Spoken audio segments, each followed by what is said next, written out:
अस्सलाम वालेकुम। मैं आपका दोस्त फ़हीम महर फ़हीम पिजन व्लॉग से बात कर रहा हूँ। नए आने वाले दोस्त वीडियो को शुरू से लेकर अंत तक देखें।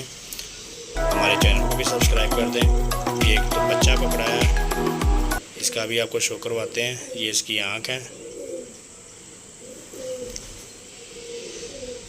लाल और सफ़ेद आँखों में क्रॉस बच्चा बना हुआ है। अगर किसी दोस्त भाई का हो तो वो हमसे रब्ता कर सकते हैं। ये इसका परकुंदा है। ये देखें माशाल्लाह, बहुत ही प्यारा बच्चा है। किसी का दो कली का बच्चा है। ये इसकी दुम, ये इसके पंजे हैं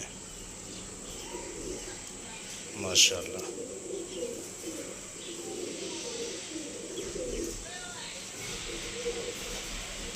ये पंजे चेक करें, इसके ज़बरदस्त पंजे हैं। बहुत ही ज़बरदस्त बच्चा है। जो किसी दोस्त भाई का हो तो हमसे रब्ता कर सकते हैं। हमारे चैनल को भी सब्सक्राइब कर दें और वीडियो को शुरू से लेकर अंत तक लाजमी देखा करें।